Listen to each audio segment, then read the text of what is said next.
This is Unity Radio Online, uniting through music. Yes, Unity Radio Online, time in 6 minutes past 6 o'clock on a Monday evening. It feels so good to be doing a show on a Monday evening. Hello guys, how are we doing? I'm doing very well, thank you. I'm nervous as... It's okay, you know what it is. So let's start by introducing yourselves to the panel. Who do we have on the panel today?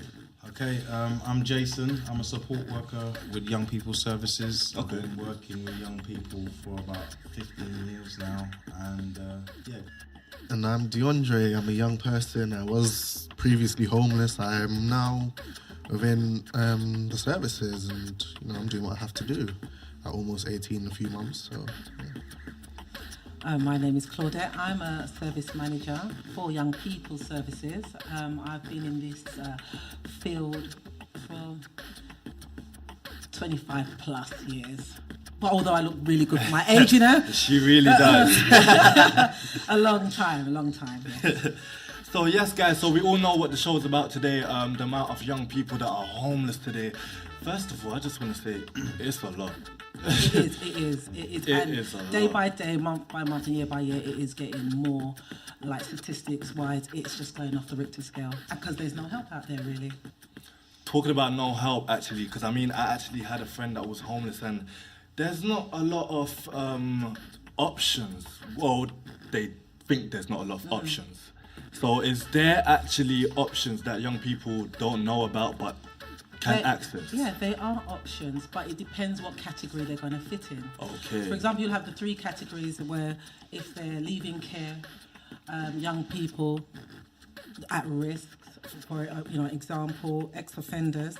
So that there are categories, but okay, depending on the age you are. If you're 16 to 17, you know that social services have a legal duty, if you're homeless, to accommodate you. Okay. That's the first one. So if a young person does present themselves to the homeless person unit in the local authority, it's for them to be referred back to social services, and social services will find the appropriate place to send them, which is usually supported housing, so obviously to support their needs. However, on that route still there, it's not guaranteed they're going to get a council accommodation, because if you've just come under their radar at the age of 16, you'd have to be in care for a longer time to get a council accommodation. Right. So that's more private side. Now you'd have the young people who are 18 and upwards. Now, obviously social services do not have no duty of care to them. Now that is where the more concern comes in. And young people between the ages of 18 to say 25, the local authority will tell you in most boroughs, because all boroughs seem to have a different playing field. I know. You go to Haringey, they'll tell you one thing. You go to Enfield, they'll tell you one thing. You go to Barnet, they'll tell you another thing. So basically, it's depending on where you're going to go, who would help you.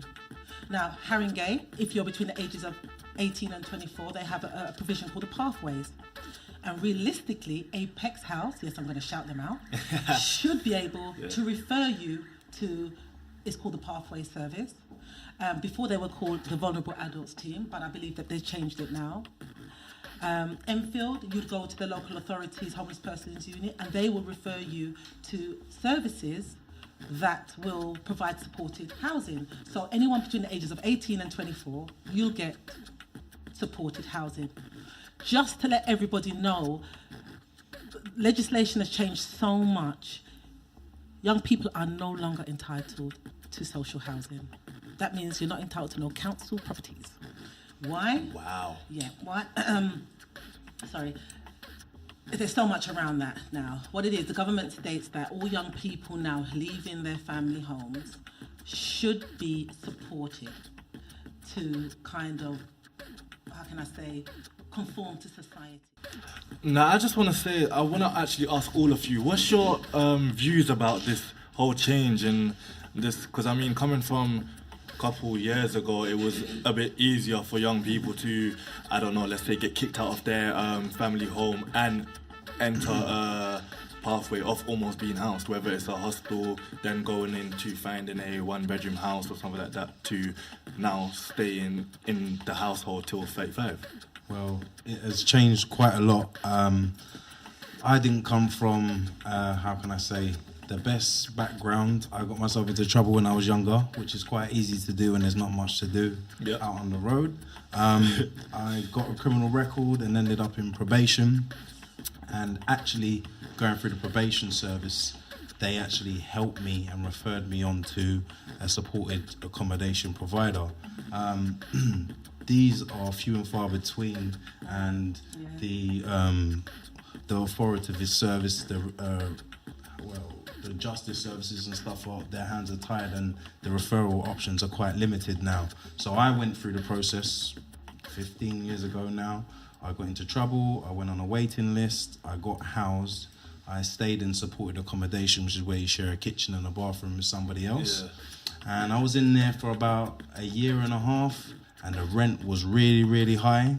And I didn't think I could get a job because I wasn't never going to earn enough money to pay my rent. But I wasn't really advised about a better off in work calculation and getting support from housing benefit to be able to accommodate my wage and some help from housing benefit. So I pretty much was workless through that period. And so I then was referred to council accommodation, and I stayed in I got nominated a council property on the 9th floor of a tower block. I was there for about 10, 11 years, and through the council's right to vacate scheme, which lots of people don't know about, you can, when you do get a council property, there's sometimes the right to buy, and there's sometimes the right to vacate, which means you can buy the property that you're living in, or potentially leave, and the government will give you money to help get your own place. And that's what I did. So at that time, 10, 15 years ago, I was much more lucky. These options aren't so readily available for young people now. Yeah, they're practically gone. non-existent. Times have changed. Times have changed. Times have changed. In terms of even coming, offending behaviour, coming out of prison, probation now, and I'm going to speak for my experience even lately working with somebody who's come out of prison. Basically, the probation officer's saying they're coming out. We can't help you. We can't make referrals. They can make referrals. Some choose not to make referrals, and I'm not knocking all. I'm just saying some. And there is no place to place ex-offenders when they come out. What I want to talk about right now is the lack of information provided to the public. And DeAndre, now you're a young person yourself, right? I'm intrigued to know, like, was it hard to gather information when you was once homeless? It was extremely difficult. When I first became homeless, I think for about 3 weeks, I was up and down everywhere, pretty much trying to find out everything for myself, and everywhere that I turned, it was a brick wall, really. I stayed with many different friends for those 3 weeks. When I first got kicked out, and it was a Friday, over the weekend, tried to get in contact with social services, and who I spoke to was a housing officer, so not a social worker. So they just strictly deal with just housing. And he wasn't much help. He just wanted me to, what his comments were, to stay with a friend until they can sort something out. Every time it's, try to see if you can stay with a friend. So passing you on. Yeah, just passing me on, he never really tried to get in contact with me. I had to try and contact him every day. And it was just not much help. And then my college tried to help out in whatever way they could, but they couldn't help much. And then eventually it got to a point where it got really difficult for me. It got frustrating. I started falling behind with my schoolwork and everything. It got to a point where I'd used up all my friends, and only if you're comfortable. Only if you're comfortable. Yeah, I ran out of my options, and then I phoned up again and I told him what had happened. And then I think a few minutes after that, he got in contact with a housing association. Yeah, and then I got an assessment to go to an assessment centre, and there they assessed me, and I stayed there for a few months until now I am where I am. And the support workers there, they were extremely helpful. Like, when you find someone who's passionate about their job and passionate about helping young people, then it will be much easier for you. Because after that, it got pretty easy for me. I know that anywhere, like even today, if there's something I don't know, I know that I can go to my support workers, anyone in the building that I live in, to get help, because they're passionate about what they do, and I know that I'll get my help. But for the first couple of weeks, it was a bit stressing because there was no information accessible to me. So Yeah. Wow. So I mean, Jason and Claudia, as two people who work in youth services, would you say it's down to the, I don't know, would you say different youth services provide different information or? Yes. Okay. Once a week, every few days in a month, I do a surgery at the local housing office, housing needs advice, and I predominantly work with young people and providing information. And even when the young people come to me and I'm just providing housing advice and I'm doing referrals for supported housing, so forth, they all state that, you know what, I don't know what to do. I just come here and they just said, oh, there's a surgery running and this particular day could come and see her. So they don't know what's happening, they don't know the information. And I'm not going to say 9 times out of 10, I'm going to say like maybe 5 times out of 10, some of the young people referred are inappropriate referrals, and the local authority do have a duty to accommodate them. But accommodating, again, as I said, it is private sector or whatever. Yeah. So the information is not there. But is it, in some cases, could be deliberate. You know, some knowledge is free to give to people. No, Some you're right. You know, but you do have some professionals that don't do that extra mile for people who are in, obviously, situations that they can't help. So again, I'd say yes, the information is restricted. They should be, but you do have organisations out there that will provide. But if you don't know it's out there, you're not going to go to You're them. never going to know. You get what I mean? Yeah. And yet again, I'm going to put a lot of emphasis on the government, because I believe the government has a duty to their citizens, to provide information. Knowledge can be free.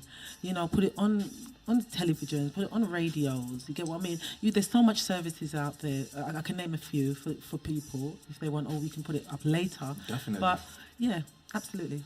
Definitely. So going back to yourself, DeAndre, as well, how did that affect you, like, mentally and socially, like, not being given the information you're looking for? Honestly, it does depend on the individual, because I'm quite a strong character. So there's a lot that has to be done to me in order to break me. So it didn't really affect me, I would say, mentally or emotionally too much, apart from the fact that stressing about where you're going to sleep tonight and where you're going to eat, for me, it only had like an effect on my schoolwork, because I'm an academic, and if you're stressing about things like that, you're not going to really want to focus on your schoolwork. So I think it's just down to the individual and how strong they are and how much they can deal with before it does impact everything about you, really. So, Wow. Yeah, I would agree. Again, services, if a service isn't known to you, it's very difficult. I mean, Google is a powerful thing, or other search engines are available. It's a powerful, tool. You're not getting paid to yeah, say exactly. Google, It's a powerful tool, and you know, but if you don't have the means or the capabilities, the independence about yourself, to pick up yourself and say, right, I need to find somewhere to live, or how am I going to go about this, that, and the other, it's very difficult for somebody who's struggling. And, you know, there are loads of different reasons why young people are in this situation. It can be a family breakdown. It can be, you know, not having the support from your family. So maybe coming from a single parent family, and the male, which tends to be the case, the male figure's not there. So, you know, these things do impact on a young person and their ability to be able to do certain things. Most young people know how to use a smartphone and have access to technology. So ask the right questions. Ask Google the thing you want to find out, and it shall help you. I know there was one service that, remember Connections back in the days, and the government locked down Connection. Yeah. Connection was a prime one for giving 100%. young people advice on kind of everything, employment, education, and housing. And now that service is gone, people are back to square one. Guys, before we end the show, this is the last topic we'd like to cover, is young people. This is just like my personal view now. As you said before, Claudia, young people can make themselves homeless, in a sense where if they're coming from a family household and their family, I don't know, for example, their mother kicks them out or something and they decide to leave, not even reasoning with their family, is that making themselves homeless? Yep.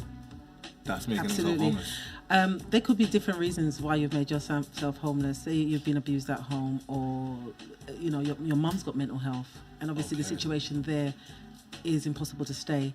The local authority can help you, but there's evidence that's going to be required. Young people need to know what to say if they're going to present to any local authority. But what young people also need to know is their behaviours can impact on their mother's housing. So, example, you're a little naughty boy in the area, they like to classify friends and families as gangs, and you could have a little gang outside, all right, and creating noise, whatever, in terms of antisocial behaviour. This ASBO could be placed on your mother's house, you, to behave yourself and not do anything, and your mum could lose her accommodation that way. That's so serious, but the reason why I just chuckled there, I'm not gonna lie, I just chuckled there because it is exactly classified as friends. It could be friends, a group of friends, and to some people in the public, it's a gang. It's a gang, that's you're right. Antisocial, you're... Yeah. These are people that you've gone to school with, you've grown up with, your mum's mum, granny, everybody's friends, but they're a gang. You all live in the same ends. Yeah, you all live in the same block. Obviously, they're saying is more than 3 people together is classified as a gang. I just think that's absurd, but that's just me.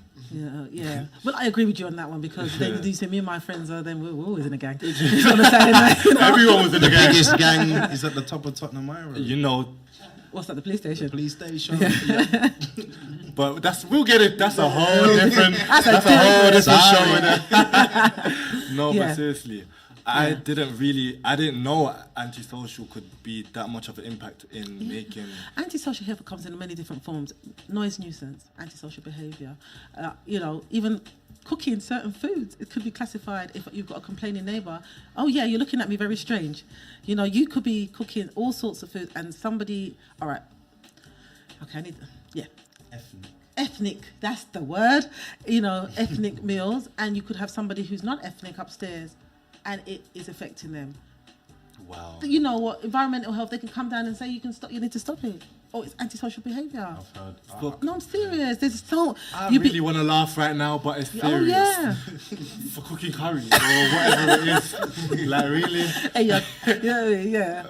Yeah, I worked in housing that wasn't supported housing before, and get complaints from people upstairs making babies.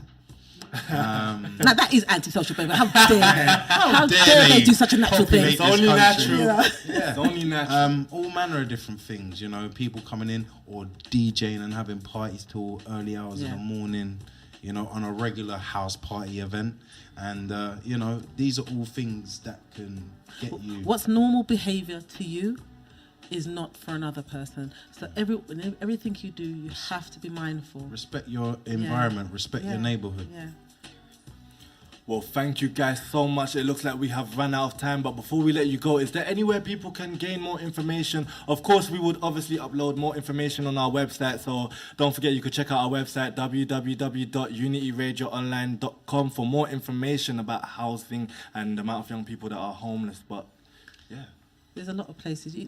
One place you can always try is like New Horizons. They're based in Camden, and they provide housing support and housing advice for young people in the North London area. You guys go to your local housing department, like if it's Haringey Apex House. As I said before, depending on your age, 16 to 17 years old, under the Southwark judgment, they have a legal duty to accommodate you. You are deemed a child. Anybody 18 to 24, 25, I believe, in Haringey, Apex House, they can refer you to the Young People's Pathway Services. Enfield, go to John Wilkes, and other local authority places that you need to go to. Sorry, I'm just watching somebody else talking to me. I can't multitask like that, I'm getting old. Thank you guys so much for coming on the show today. It's been a pleasure having you on the show today. Thank you. And I just want to say thank you to all the organisations that was a part of making today's show happen as well. So thank you to Starbucks Youth Action, UK Youth Action and London Digital Network. Oh, sorry, I just want you to say as well, obviously because I'm so passionate about my young people, I am starting up a new business, and it's about housing and advice services in terms of benefit, housing, well-being, all that. But obviously when we properly established it. I'm going to let you know so you can tell your Definitely. listeners. The door's And what out. it is about just giving people about advice about a lot of things that's not out there. And I hope it does help somebody. It does. Sometimes it could save somebody's life, literally, you know. But thank you for having me on your show. No problem. Thank you, guys. Let's reduce the amount of young people that are homeless. Keep it locked right here. You're tuned into Unity Radio Online. Let's get it.